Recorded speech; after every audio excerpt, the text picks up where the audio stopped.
It's another 67 Camaro video here on ShopDog-Garage. Welcome back. Don't know if you're noticing, but anybody who's been watching will notice that this is not that Valance I got from AMD. This is the original. And I've actually got quite a few hours into it. There's a lot more to go yet. This angle is still incorrect here, and you can see just how terrible it is here. Well, if you recall, that one I got from AMD, it was lining up down here pretty good. There was still work up here, which I've still got to do either way, so it doesn't matter. And there was some work over here, but it was gonna work down here. The problem was when I went to put the grill on it and realized there was no way I was ever mounting the grill. Some of the tabs weren't there, some of the holes were incorrect, but more importantly, this angle was absolutely wrong. And if I was going to spend just as much time making that metal work as this metal, well, then send it back, you know. So neighbor Jeff and I actually spent some time last week getting this straightened and getting some of the warp out of it. Believe it or not, there are some times where it's handy to have the car up high. That traction bar was a big part of correcting this warp. Got to use something heavy to lean against, I guess. I haven't figured out how I'm cleaning this edge up. When I was over working on the 55 the other day, I looked at the 68, you know, the black car, and believe it or not, that is every bit as ugly as this, but because it's black and you don't notice it. But this is going to be bright blue, and that you're going to notice.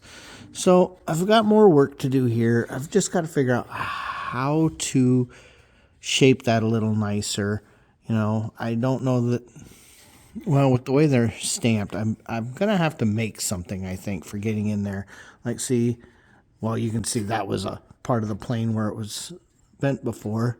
So in straightening it, I've created a bulge here because it's stronger right here. I don't know that you guys can see it, but there's more structure right here than here. So that's the area it folded. So this in here actually isn't terrible.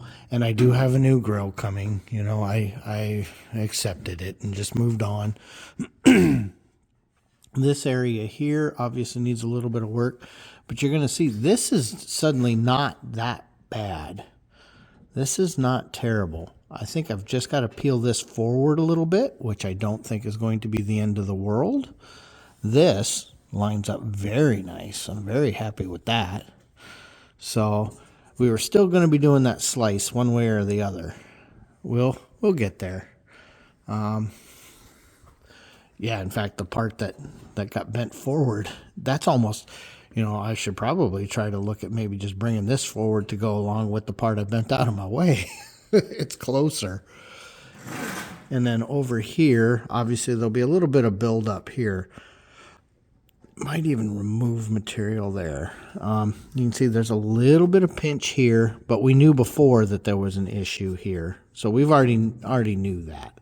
So that gets built up either way on that lower. This angle here, honestly, I don't know that once the car's at car height, I don't know that you'd be able to see any of that. So I'm going to go ahead and mark some of my dings on here. Get this all pulled back out and see if I can straighten this on car or if it's got to come off. So I think that's where we're at right now. Taking things apart, and I wanted to point out the genius and frustration of adjustability. So see the slot in the bumper bracket? If I go from the edge of that slot to our center line, that's about 18 inches. If I go to the far edge, it's a little over 19 and a quarter. If I do the same thing here, I'm going to get about 18 and 3/4. And when I go to the other side, well, I got a magnet problem, but if I go to the other side, then it's almost 20. So this gapping here is real. Like I said before, I'm certain this car's been hit and tweaked. Everything's been kind of pushed that way, at least in the frame. Not going to deal with that. This is all adjustable. car is aligned, drives straight. I don't want to go monkeying with that. This was already a good running car.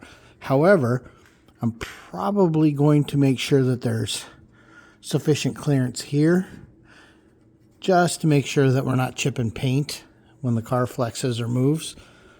But yeah, that's the thing that adjustability does, is it compensates for that. You'd have never known that, because once the bumper's there and the bolts are through, it doesn't matter where it lines up. So yeah, just part of how that works. So got a lot of that out, and you can see this is kind of that shelf I'm going to have to build up here. And right here, boy, if I can just pull this edge forward, and I might be able to do that, that would do it, I think. Well, either this edge forward or this edge back. But yeah, this down here I'm real happy with. All right, I don't know that I'm going to be able to show this as clearly as I can see it in person. But if we look down this edge, you can see it's pretty much in plane across this. Here, this might help. You can see that's pretty in plane. When I come to the other side, oh, you're going to see that it's not. There's that big smack right there. So I'm slowly getting this part worked in. You can see it's still got a bit of a bulge right there, but that's getting there. Yeah, you can see where the dolly's been. I just haven't figured out how to straighten that. I might take some clamps and a couple chunks of lumber and spread across it and kind of clamp it down and see if that pops that out. And then you can see here just how twisted all that is. Unfortunately, after looking at the black car, I happen to know that's not terribly uncommon. But I would like that to be a little nicer, and it will. Oh, and hopefully today I go ahead and fix these. Somebody in the past, probably after an accident, they had to relieve some holes to make things bolt together. And I got to undo that. It took a little bit of finagling around to find stuff to do it, but I've got that clamp now. And I've actually been tapping this back block to try to kind of ease things in. But a couple things become quite obvious. This is still very bent here. So while it's under tension, I'm going to try to straighten this. See, it goes whoop. It's pretty bent here too. See how straight it is over there? So I'm going to try to get all that straightened out a little bit as well. Well, this is an awkward piece to work on, but I think I'm starting to make a little bit of progress. It's taken a few tools, and there's going to be a stitch, well, probably a tack that I grind. Because in straightening this, obviously I've split it here, so I'm going to have to grind that back and weld that, or that will crack in the future. I'm getting closer to replicating the stamp. Remember, this was pinched completely flat. So, still got this under tension because it turns out it makes it a nice kickstand to hold it up.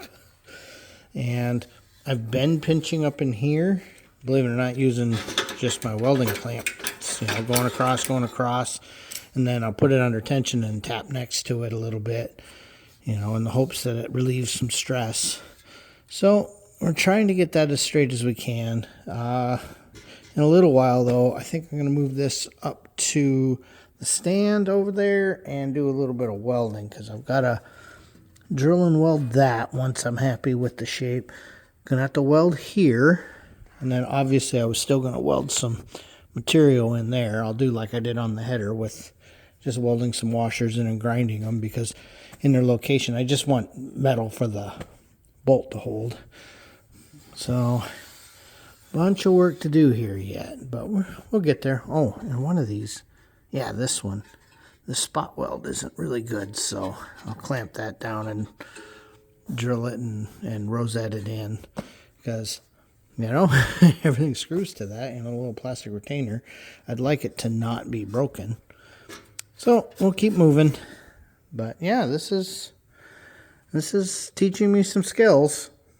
Okay, this sort of stuff takes a little longer than you think. And I know it's hard to see the differences here, but we're getting there. So let me hold that down like it's screwed down. Now I've only got minor dips here. I got a minor dip there. This side is quite a bit improved. I've just got this area here to work. And screw that down. And that's really it. And honestly, I think if it was screwed down, you wouldn't even notice it. But we're getting there. So let me mark those peaks. And I don't have it really clamped down. I just got some bolts kind of stuck in. No nuts on them. And remember, this one's a little old and tweaked. We got a new one coming, but it's flat enough to show me the areas I want to pay attention. So this has been a lot of work. The hero of this, of course, is these welding pliers. What I have found really works is you clamp them next to the area you want to work, and that kind of holds that area stiff. And then this guy has been fitting really well as my dolly. And then I can do my tapping or bending. The the tile nips have also been really good for getting around things. So I'm not going to start welding until I'm happy that all of that is where I want it to be. So remember, there's a fastener that goes there. And this, of course, would be held up against the top of the car because the grill would be on. So I'm starting to wonder, actually, if what I need to do is lower this peak here. That might actually be what needs to happen. So I'll start feeling that, see what we think. We're definitely making some progress here. Not a lot of gapping left. I honestly think this might be in the window of what I want to do with the filler. I got a couple more spots I want to work a little bit more, like right here. But I don't know that I can get them perfect because of the bends. I know I started trying to expand that, and that's a bad idea for me. I don't have the tools for that. But remembering where this is going to be and how this will look, that's better than my black car. My black car looks pretty nice. Okay, I'm going to look for some washers for that in a little bit, but we're going to go ahead and take care of this now.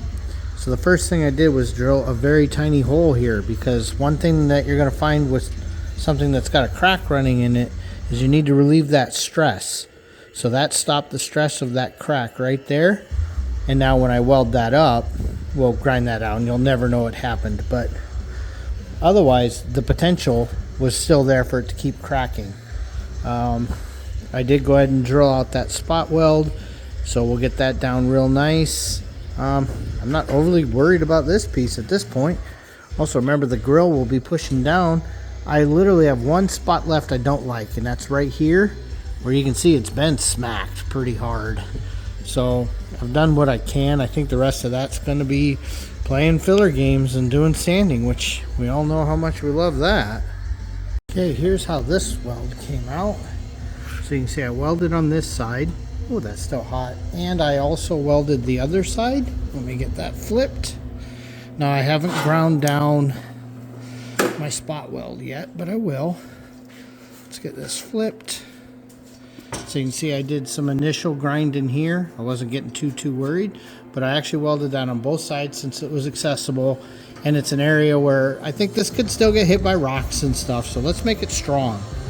So I've still got to do this weld right here and clean some of that up, and I've got to grind that down, obviously. And then it's time to start cleaning this up because these two need repaired. One of the problems is going to be I'm probably building that out of weld once there's a washer on the inside. So, because this is a little close to that line and I don't want cracking here. So, keep the paint as nice as we can. Based on things I've been learning is I don't need to get that down smooth. I just need to finish that in as long as there's just that little valley there. So, I've now stopped that crack cold. I wound up drilling a small hole here and filling it in, as well as filling in, oh, you can't see it, the crack here. Got it sanded down good enough, and then once we do the body filler on that, you'll never know it's there, but at least I'm not worried about it going and cracking all the way down like this. Not used to working zoomed. I've still got to grind that other one yet, but you can see this much stronger than, well, it was cracked before, so that should make a big difference right there. Okay, so I haven't ground these down yet, but you can see I've got a bunch of tacks, so that's going to build that outside edge. And remember, well, I did do one grind here, but I'm going to have to grind again because I did the other side. But the bolt head has to sit flat, so I'll have to grind there and there as well. But that rebuilt all of this outside edge and all of that missing stuff on the inside to make it a little bit more like that. We have this back on after all these changes because there's no point in getting too crazy until we know what's going on. I like most of what's going on here. There's a little bit of alignment we can do, and obviously I've got to round that a little bit. But you can see there's still a lot of work bringing this back out. So if you recall, we made this fit the other one, and well, now we got to make it fit this one. I've got that close, so I might have to tap this out just a little bit more, and then I'll have to figure out how to spider this out to meet that. Overall, the only area I'm unhappy with right now is literally right here, and I think it's a relative thing. I think I can kind of squeeze that up a little bit yet. Everything else, I know we're looking very close, but you would never look at the car this way. Also, there will be a little bit of mud work here, but this is so much better than it was. This is almost the same profile as that because there is still a little bump here. You know, I don't know that that shows up real well. Let me grab a pad here. See, there's a line right there, and it's here as well. Remember, all that's behind the license plate, but we've got that up. We've got that repaired, so that's not going to break anymore. I am going to wind up taking just a fraction off of this, but not yet. Not until we're happy. And then, of course, we still have, we're not sure what's going on here. Also, that gap got big. So, still some work on that extension, I think. But it's getting better. Little and a little. So this side, the extension's actually not looking too bad. I've still got to deal with the front of the fender, but, you know, that's, apparently it's in our wheelhouse because we keep doing it. So, you know, it'll be interesting when we get the final ones in. So it's one of the reasons why I'm kind of holding off on some shaping is, doesn't matter what shape this set is, it matters the set I'm going to put on the car. And remember, they're never perfect right here. Oh, right here in factory cars. You know, the stampings are different. But I'll try to get it a lot closer. There's no reason not to if you're painting the car. Yeah, look at all these tabs we had to take off. And I'm not even sure how I'm going to curl that. It seems like a lot of weld to build up, but that may still be the best thing. Just clean that real good and bead, bead, bead, bead, or tack, tack, tack, tack, tack, tack, tack, tack, tack, grind, tack, tack, tack, tack, grind. That may be the best way to do that. This I got to move metal. That's too far. I'm not gonna build half a car out of a whole spool of wire. So, yeah, that's looking pretty good. This is probably close to where I'm knocking off for the day. I've got some chores this afternoon. So, we will see you guys in the morning. This has been another ShopRex approved video.